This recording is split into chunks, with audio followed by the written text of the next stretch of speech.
On the day of our wedding anniversary, I found out I was pregnant. I slipped through the rain to the private lounge where Daryl was spending the evening, wanting to surprise him. Outside the door, through the gap left ajar, I heard him talking with his friends about a surprise he had planned for our wedding. Josephine still has no idea she's been sleeping with both of us. Every winter, I send my twin brother to take my place with her. Through the crack in the door, amid the roar of laughter, I caught sight of a man who looked almost identical to Daryl. Imagine the look on her face at the wedding when she sees that video of my brother on top of her. I clutched the pregnancy test results in my hand, ready to storm in and demand to know why he'd done this to me. But then I heard Daryl's voice again. Sarah's career has taken off. Josephine served her purpose. Sure, she lost her family and her career because of me, but I gave her a few good years of the high life. I'd say we're even. The casual indifference in his tone sent ice through my veins. A man who had done everything in his power to hurt me for the sake of another woman. I was done with him. And everything he had stolen from me, I would take back, every last piece.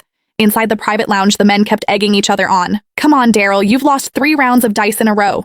You owe us something juicy. What's this big surprise you've got planned for Josephine at next week's makeup wedding? I stood outside the door, heart brimming with sweetness. 3 years since we'd signed the marriage certificate, and Daryl had been so consumed by work that the wedding kept getting pushed back. Now I was going to bring our baby along and finally make it complete. Ha! Bro, Josephine is such a fool. She has absolutely no clue you've got an identical twin brother. What do you guys think? If she finds out at the wedding that the man keeping her warm every winter was actually me, and then she sees our little bedroom video, will she lose it right there on the spot? The laughter inside swelled even louder. My legs buckled, and I nearly collapsed. I stepped forward, pressed myself against the doorframe, and peered through the gap. Beside Daryl sat a man with the exact same face. Daryl leaned back on the sofa and clapped him on the shoulder. Vincent Sanchez, I owe you for these past 2 years. Your visits made it possible for me to be with Sarah. The man exhaled a stream of smoke, the haze blurring his features.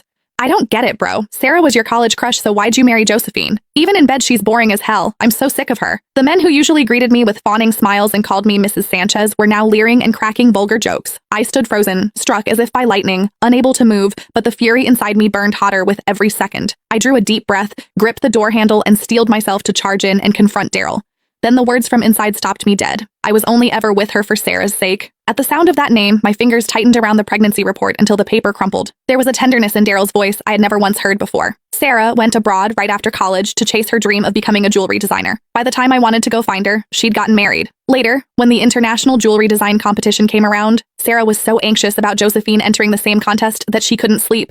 It broke my heart. I knew I had to help her. Gasps of admiration erupted around the room, everyone praising his devotion. I stood outside the door, and the memory of that accident years ago crashed over me. Cold sweat soaked through the back of my dress. The man on the sofa wore an expression of pride and tender indulgence. None of you would ever guess. I personally planned Josephine's car accident, so she'd miss the competition. Sarah sailed to victory using the designs I gave her. Josephine's so stupid. She even saw the winning piece afterward and said it looked familiar, but she never figured out I'd stolen her work.